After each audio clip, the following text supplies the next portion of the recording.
Graça e paz a todos. É de muita alegria estar aqui mais uma vez, podendo compartilhar o ensino escriturístico com vocês. Hoje a gente vai falar nessa aula sobre a primogenitura de Cristo. E aqui tem alguns textos que aparentemente provam que Cristo não é Deus, e sim uma criatura. Primeiramente, a gente deve saber que a Bíblia se interpreta com a própria Bíblia. E relatos que aparentemente são contraditórios, a gente tem que buscar o fator histórico e cultural daquela época para a gente poder chegar no que o autor bíblico quis dizer, e não o que eu ou você acha que o autor bíblico quis dizer.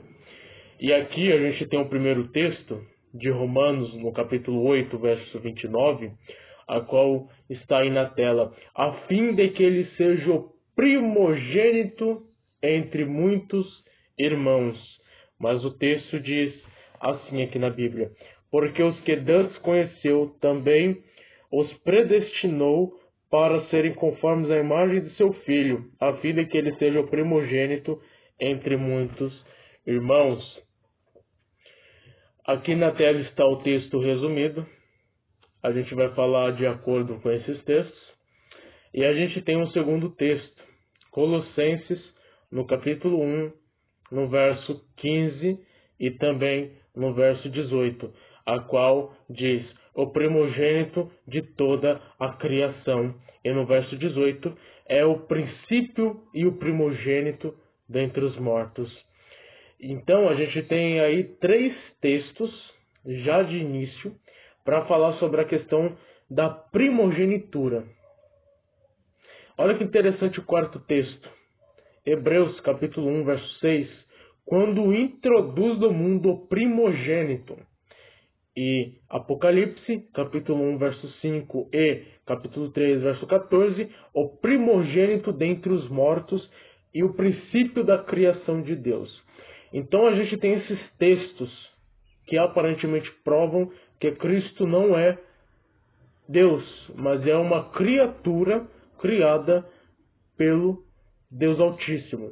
Mas será mesmo que é isso mesmo que Paulo quis dizer em Romanos e Colossenses? Será que realmente é isso que o autor aos Hebreus quis dizer no capítulo 1, verso 6? E será que foi isso mesmo que João, o apóstolo, quis dizer em Apocalipse? Será que eles mesmos teve essa coragem de falar que Cristo é a primeira criatura criada antes da fundação do mundo? Então a gente vai estudar esses textos. Vamos para o próximo slide, para vocês terem uma ideia do que a gente vai falar. Na cultura judaica, a palavra primogênito indica uma posição jurídica, ou seja, o primeiro herdeiro, e não necessariamente alguém que nasceu primeiro. Vamos ler Gênesis no capítulo 48, no verso 17 a 19, a gente vai ter uma ideia sobre o porquê a questão da primogenitura não é necessariamente alguém que nasceu primeiro, mas sim uma posição jurídica daquele que é herdeiro final de tudo. Vamos lá, verso 17. Vendo, pois, José que seu pai punha sua mão direita sobre a cabeça de Efraim, foi mal aos seus olhos. Assim tomou a mão de seu pai para transpor de sobre a cabeça de Efraim a cabeça de Manassés. E José disse a seu pai: não assim, meu pai, porque este é o primogênito. Põe a sua mão direita sobre a sua cabeça. Mas seu pai recusou e disse: eu sei, meu filho, eu sei. Também ele será um povo, e também ele será grande. Contudo, seu irmão menor será maior que ele, e a sua descendência será uma multidão de nações. Olha que interessante. Manassés é o primogênito de José. Mas Jacó abençoa Efraim como primogênito. Efraim, ele não nasceu primeiro, ele nasceu depois. Manassés que nasceu primeiro. E a gente vai ler outro texto, aí em Jeremias capítulo 31, verso 9. Mas a gente tem esse relato provando uma posição jurídica a qual Efraim, ele é herdeiro final de tudo. Não porque ele é o primogênito no sentido de nascer primeiro, mas porque ele foi abençoado como primogênito. Ele foi escolhido para ser herdeiro final de tudo. E a descendência dele seria maior do que a descendência do seu irmão mais velho. A gente também tem outro relato bíblico, como por exemplo Jacó. Jacó, por mais que ele era gêmeo de Esaú, ele nasceu após Esaú. Mas Jacó, ele compra a primogenitura de Esaú. Nisso, Jacó se torna o herdeiro final de tudo. Ele se torna a continuação israelita. Abraão, Isaque e Jacó. E de Jacó vêm os 12 patriarcas. Então a gente percebe que não necessariamente precisa ser o primogênito no sentido de nascer primeiro para ser herdeiro final de tudo. A ponto que a posição jurídica nos dá esse apoio para a gente ter o direito final de tudo como um herdeiro. E Cristo foi a mesma coisa. Cristo, ele é herdeiro final de tudo na posição jurídica, e não numa posição daquele que nasceu primeiro, a primeira criatura antes da fundação do mundo. Até porque não há um texto sequer dizendo explicitamente isso. Mas a gente vai ver alguns textos mais polêmicos aí. Como, por exemplo, o princípio da criação de Deus, em Apocalipse 3,14. Mas vamos ler Jeremias, capítulo 31, verso 9, que ele se encontra nos livros proféticos. A gente vai ver certinho esse texto aí. Jeremias, capítulo 31, verso 9, a qual o texto nos fala o seguinte: virão com choro e com súplicas, os levarei.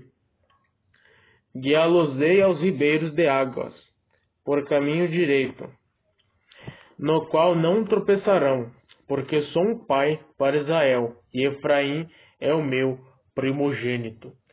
Olha que interessante, Efraim ele é considerado o primogênito no lugar de Manassés. Por acaso há algum erro nisso? Não há nenhum erro nisso.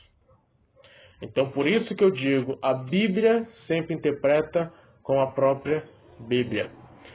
E a gente tem então um texto interessante que eu coloquei aqui nesse primeiro slide, que é o princípio e o primogênito dentre os mortos, em Colossenses. A ideia do primogênito dentre os mortos, ou até mesmo a primícias, significa que Cristo, ele foi o primeiro a morrer,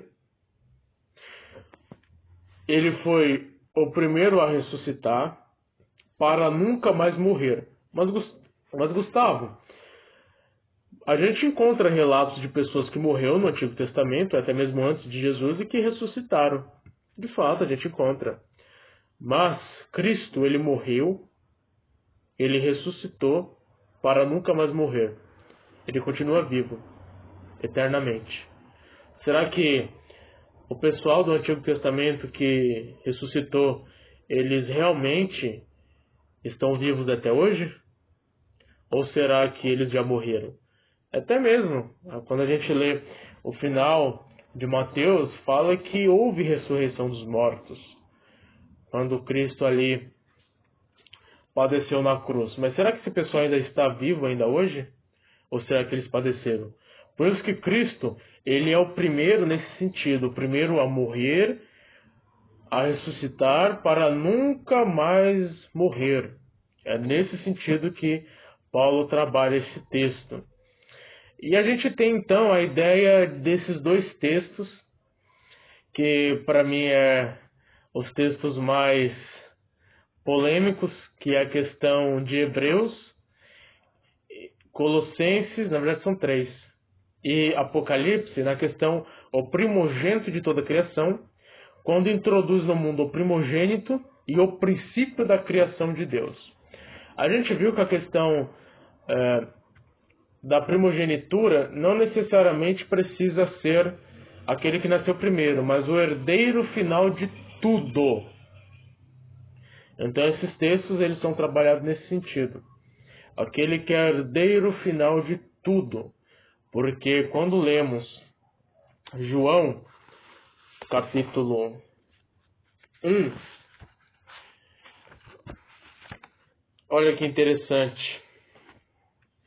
Verso 3. Todas as coisas foram feitas por ele, e sem ele nada do que foi feito se fez. A gente encontra vários textos que diz que Cristo criou o mundo. E por ele ter criado o mundo, ele é herdeiro desse mundo. Ele não é aquele que nasceu primeiro e recebeu essa herança, não. Ele criou o mundo. Através de Cristo que houve a criação. Então, Cristo é o herdeiro final de tudo. Mas um dos textos mais interessantes dentre esses aí que eu coloquei é Apocalipse capítulo 3, verso 14. Porque Jesus é chamado de o princípio da criação de Deus. Qual que é a ideia de ser chamado o princípio da criação de Deus? Jesus é o princípio no sentido de ser o iniciador e a fonte da criação. Porque sem ele, nada do que a gente vê hoje teria sido feito. Por isso que ele é o início, ele é a fonte de toda a criação. Porque ele não só criou, ele sustenta e dirige o universo e também a história da humanidade. Então esse estudo foi para mostrar para vocês que é simples a gente interpretar um texto usando a própria Bíblia. É simples a gente poder buscar um conhecimento escriturístico. Lógico, vai ter dor de cabeça um pouco? Vai. Demanda dor de cabeça. Demanda. Mas é satisfatório quando a gente realmente descobre a verdade. Então, através desse estudo, eu quero encorajar vocês a poder interpretar a Bíblia. A poder, de fato, ver o que o autor bíblico quis dizer. Como Paulo, como João, como autor aos Hebreus. A mostrar para a gente o que de fato ele quis dizer. Mas para a gente saber isso, a gente precisa de fato estudar as Escrituras Sagradas. Não apenas ler ela, mas ler e estudar elas. Amém? Fique com Deus e até um próximo vídeo.